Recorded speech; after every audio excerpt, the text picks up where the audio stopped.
在3月28號那期視頻，我剛聊過 OpenAI 那位擬魔頭高管 Fitzsimmons 是怎麼通過一份內部備忘錄，親手把曾經震驚全球的視頻大模型 Sora 給宰了的。關鍵詞只有一個：算力太貴，燒不起了。於是 Fitzsimmons 在內部備忘錄裡下令關掉 Sora， 關掉所有的支線任務，全力衝企業級 B 端市場。聽起來是不是特別悲壯，特別有使命感呢？但是朋友們， Sora 關停之後短短幾天，這位剛剛立下勒緊褲腰帶搞研發的擬魔頭高管，反手就花了大幾億美金，收購了一個只有11個人的博客團隊，也就是最近在硅谷火得一塌糊塗的科技訪談節目 TBPN。 最荒謬的是什麼呢？買下來的第一件事， OpenAI 直接宣布砍掉这個團隊每年能穩賺的3000萬美金廣告收入。你先閉眼品一品這個畫面，一邊是燒錢燒到一天1500萬，代表着人類視覺生成巔峰的 Sora 被當棄子宰了，另一邊一個每天在網上跟硅谷大佬們插科打諢的11個人小团隊，不僅被大幾億美金天價收編，連每年3000萬的廣告搖錢樹 OpenAI 都大手一揮，說不要了。如果你第一反應是 OpenAI 人傻錢多，那你被他們放出來的煙霧彈給徹底的騙了。今天這期視頻，我們就來穿透這幾億美金的障眼法，看清楚4件事。一張10000億美元的 IPO 門票是怎麼印出來的？一個只有7萬觀眾的小博客，為什麼比彭博社、CNBC 更值錢？為什麼說他們買的根本不是媒體？以及這場媒體新冷戰背後，所有普通人都應該看懂的那個殘酷真相。我們馬上開始。收購完之後，奧特曼第一時間在 X 平台上發了一條極具迷惑性的帖子，翻譯成中文就是 TBPN 是我最喜歡的科技節目，我們希望他們繼續做好自己擅長的事。他還特意的補了一句，我不指望他們會對我們心慈手軟，我偶爾也會做出些蠢事給他們提供素材。聽聽這高姿態，花大幾億把人買下來，轉頭在全網表演大度，說隨便罵我，這叫最高級的自黑式公關。普通觀眾一看，哇 ，OpenAI 格局真大，被收購了還能保持100%的編輯獨立。但真實的情況呢？英國衛報等媒體反手就挖出了一條極具隱秘的利益輸送線。TBPN 的核心主持人約翰·庫根跟奧特曼的關係根本不是什麼單純的媒體人和企業家。庫根本人在 X 平台上寫道，他在2013年投資了我的第一家公司，而那一年，奧特曼正是硅谷頂級孵化器 YC 的掌門人。大家品一下這個時間線。2013年，奧特曼作為 YC 的負責人，投資了一個年輕創業者。13年後，這個年輕人已經建起了硅谷最具影響力的科技訪談節目。奧特曼以大幾億美金的代價把他買了回來，讓自己親手投資培養起來的人去管公司的戰略喉舌，然後告訴公眾，絕對保持編輯獨立。這叫哪門子的編輯獨立呢？被收購後的 TBPN 直接劃歸到了 OpenAI 的戰略部門，而這個部門的頂級上司叫 Chris Lehane。 記住這個名字，這是解開棋局的第一把鑰匙。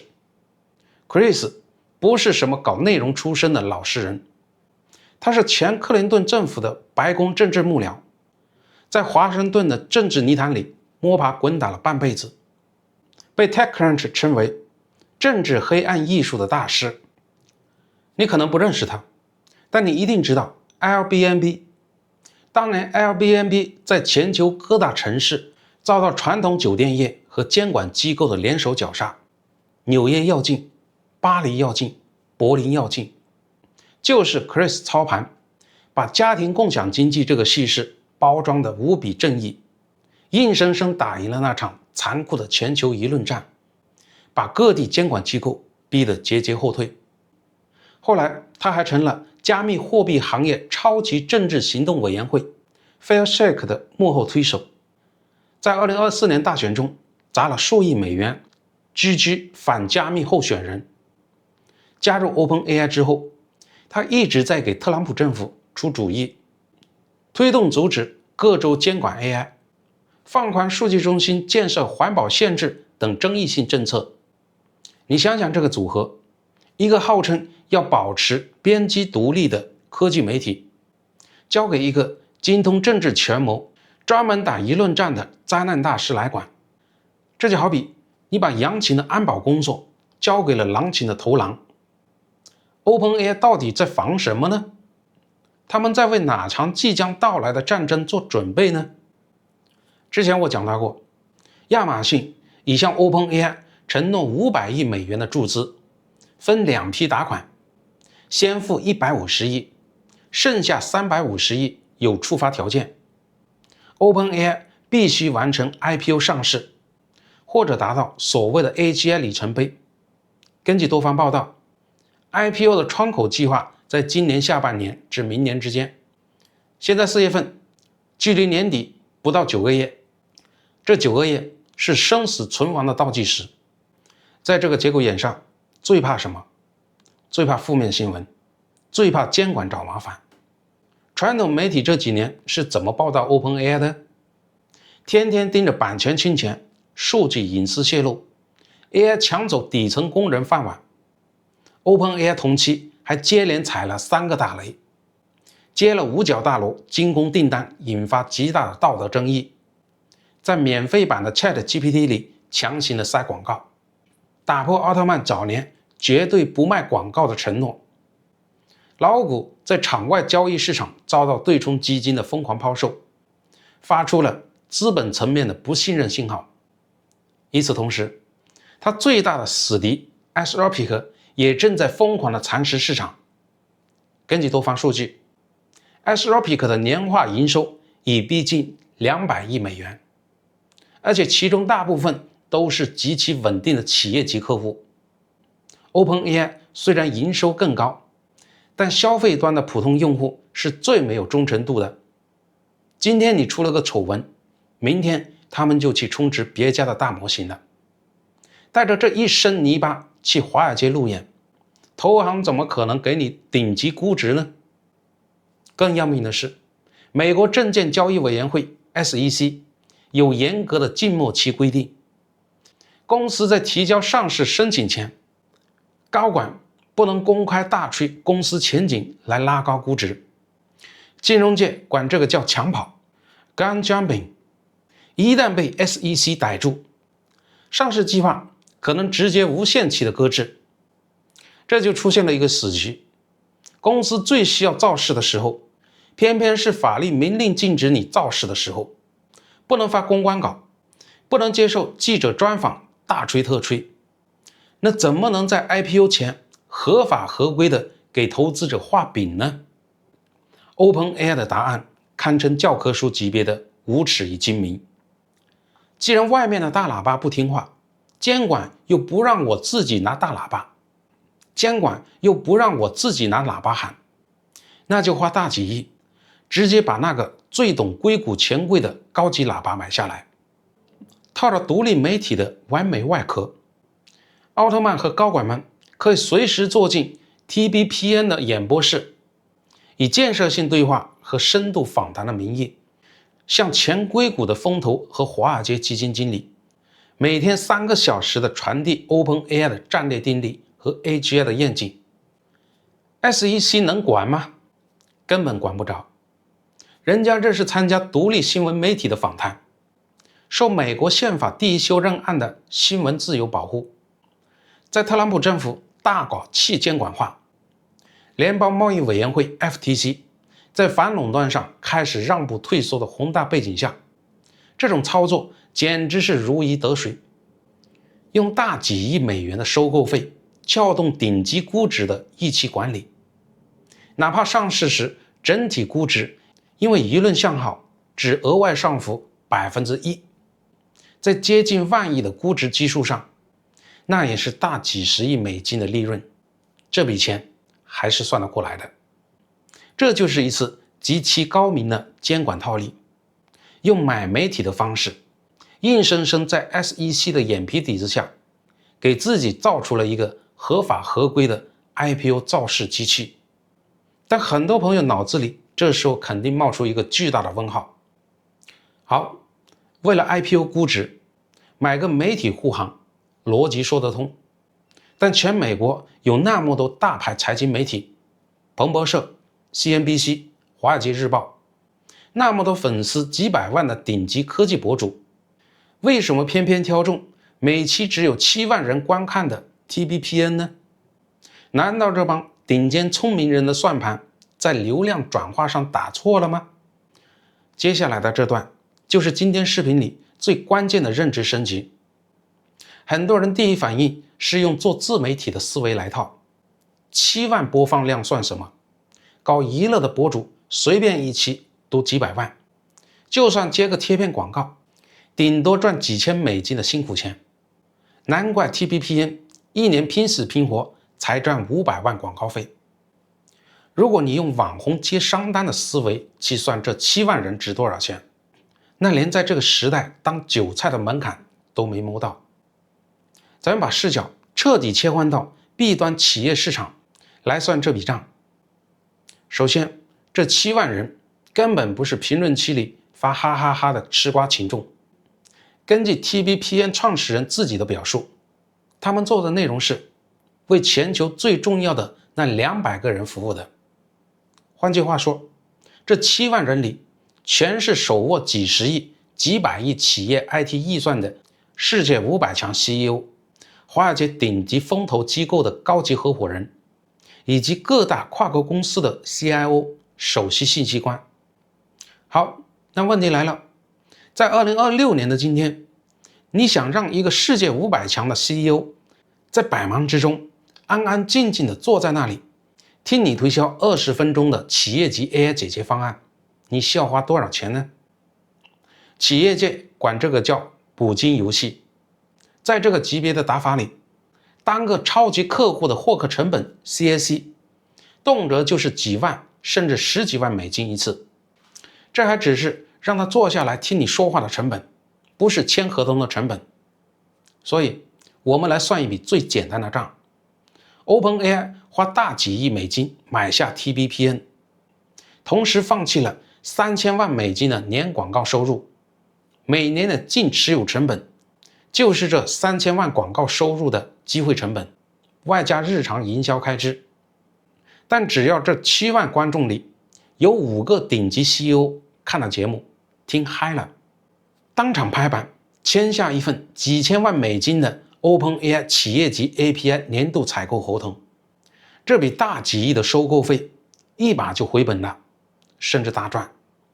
5個 CEO 而已，7萬人裡頭5個。而且 TBPN 談的話題本來就是這些 CEO 每天關心的生死議題， AI 重組如何降本增效，企業數字化轉型如何避坑，2026年的計算基礎設施應該壓哪個方向。奧特曼只要在節目裡順嘴提一句，我們在給某某行業的頭部企業做定制化的 AI 部署，坐在那邊聽的 CIO 立刻就會讓助理第二天發郵件聯繫商務合作。他們根本不是在搞媒體平台，而是在用媒體的名義悄無声息地壟斷了硅谷乃至全球金字塔尖最高效的 B 端銷售渠道。3000萬廣告費在普通網紅眼裡是天價，在 OpenAI 的眼裡就是一筆9牛1毛的獨家入場費，用來把所有競爭对手徹底擋在這個高端圈子門外的入場費。這才是真正降維打擊的成年人算賬模式。但即便是這3層邏輯加在一起，我覺得還沒有說到這場交易最本質的東西。我給大家講一個反常識的問題。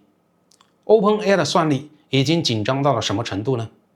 他們連燒了將近2年，跟迪士尼談了10億美金合作的親兒子 Sora 都要揮淚斬殺，把整個計算中心的芯片資源全部抽調走。在算力就是命的生死關頭，如果僅僅是為了 IPO 公關，他們大可以花幾千萬去收購一個圖文新聞網站，為什麼非要花大幾億去買一個每天只生產音頻和視頻內容的播客節目呢？因為他們想要的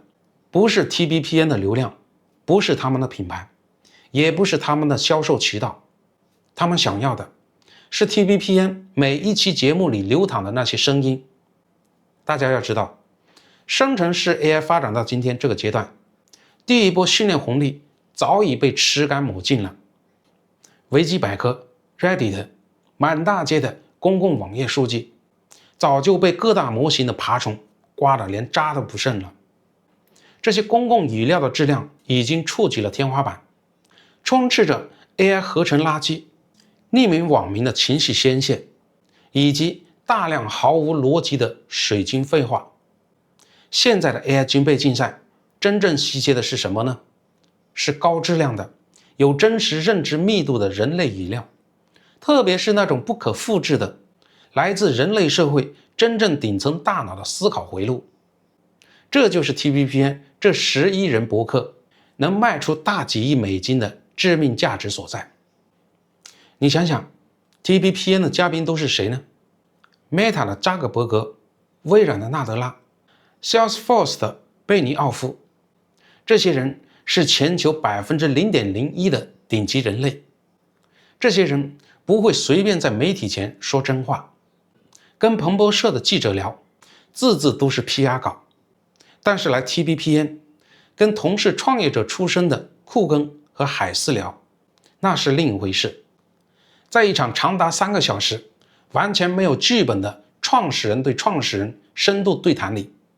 這些掌握着全球數萬億美元資本和技術命脈的寡頭們，不可避免地展現出他們真實的邏輯推演習慣、危機應對策略，甚至是潛意識裡的商業博弈框架和思維的盲點。在學術界，這種數據被稱為閉門思考語料，它的認知密度和戰略價值，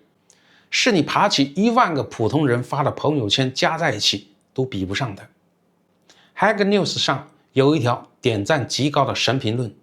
把這件事算得清清楚楚。需要極其龐大的能量才能把一個人類養大，也需要極其龐大的能量去訓練一個前沿大模型。既然如此，用大幾億美金直接買下人類最頂尖的嘴巴，比自己重新訓練模型更划算。這就是所謂的原材料封鎖戰略。通過全資收購 TBPN，OpenAI 拿到了這幾千小時頂級語料100%的合法、獨家、無爭議的使用權，完美避開了像被《紐約時報》告上法庭那種沒完沒了的版權官司。這道數據護城河一旦建成， Anthropic 再強， Google 再有錢，你們也拿不到這些獨家的高淨值語料。這就好比原來江湖上有本九陰真經，大家各憑本事都能翻2頁研究研究。現在 OpenAI 仗着財大氣粗，不僅把能看書的人全買通了，還把書鎖進了自家的保險櫃，而且連寫書的人也給圈養起來了，專門給自家模型輸送獨家的內容。門外的人永遠只能眼巴巴地看着。美國聯邦貿易委員會 FTC 現在正拿着放大鏡死死地盯着這筆交易。在傳統的反壟斷法裡，大家看的是你有沒有操縱價格、限制產量，但在 AI 時代，這套標準已經失效了。你壟斷的不是商品，壟斷的是大模型賴以進化的燃料，是下一代 AI 系統認知世界的原材料。這種壟斷比價格壟斷更難查解，也更難拆解，因為它穿了一件獨立媒体的合法外衣。這才是為什麼 OpenAI 今天哪怕算力極度緊張，也要咬牙花大幾億拿下 TBPN 的真正底牌。当然，大家也別天真 ，Google、微軟、馬斯克這幫人精會看不懂這一步棋嗎？當 OpenAI 拿下 TBPN 的消息傳出來之後，你去仔細扒一扒最近這幾個月硅谷的動向，你會發現，一場針對媒體話語權的暗戰，其實早就已經全面打響了。最大的競爭對手 Anthropic 最近被爆出在暗中布局和注資頂級的生物醫藥專業媒體，悄悄在 AI 落地最深、商業價值最高的醫療健康垂直領域裡挖護城河。微軟呢？微軟是 OpenAI 最大的金主爸爸，但微軟現在為了推進去 OpenAI 化，擺脫對奧特曼的依賴，居然親自下場，創辦了一本名為 Say Now 的內部刊物，專門向企業客戶輸送微軟自己對 AI 未來的敘事和判斷。至於馬斯克，那就更不用說了，他是這場媒體戰爭裡下手最早也最不遮掩的那個人。當年他花了440億美元強行私有化推特，打着言論自由的旗號。現在呢，他用極其不透明的算法，直接接管了 X 平台的底层流量分發。誰的聲音被放大，誰的新聞被限流，誰的帖子能上熱搜，全在他的一念之間。傳統媒體的精銳記者們正在被這些科技巨頭用無法拒絕的天價薪水一個個的抽乾。CNBC 和彭博社的高管們現在每天都在恐慌中度過，因為他們發現自己辛辛苦苦培養出來的最有影響力的那些主播和分析師正在被硅谷科技公司陸續的收編。我們正在見證一個時代的終結。AI 巨頭們發現了一個更高效的遊戲規則，與其耗費巨資向公眾證明技術有多牛，不如直接向大眾定義什麼是真理。未來的科技新聞將不再是那種揭露黑幕、深挖風險的客觀報道，而全部都是這些寡頭們在自家花園裡拿着自家寫好的劇本錄制的高級內參。巨頭們壟斷了算力，壟斷了底層數據，現在他們連我們認知世界的信息通道也要壟斷了。既當裁判又當運動員，連轉播台都買下來了，誰還能替你尋找真相呢？那麼作為普通人，在這個信息護城河越來越高的時代，我們該怎麼辦呢？巨頭們自己都不玩的 Sora 這種消費端產品了，你還在研究怎麼寫更好的提示詞，讓 AI 幫你畫張好看的圖，那些東西的邊界是什麼呢？燒光了1500萬美元一天的 Sora 已經告訴了我們答案。真正的機會在哪裡呢？在那些掌握了真實企業預算的人，每天在關注，在決策的方向上往 B 端靠。不是說你要去做技術開發，而是說你要建立一套 B 端的信息雷達，搞清楚企業效能裡哪些環節 AI 替代率最高，搞清楚自己所在行業的头部公司正在往 AI 上砸多少錢，砸在哪裡。這才是未來10年真正能幫你做對判斷的認知槓桿。還沒有看懂那期迪士尼和 Sora 集中局的朋友，強烈建議先去主頁把那期視頻補上，2期連着看，你才能看懂這個世界真正的操盤手是怎麼一步一步的在這個棋盤上布局的。你覺得 OpenAI 這次收購到底是絕世的陽謀，還是遲早崩盤的精緻泡沫呢？評論區告訴我你的答案。好的，今天先聊到這裡，記得點讚、訂閱、打開小鈴鐺，咱們下期再見。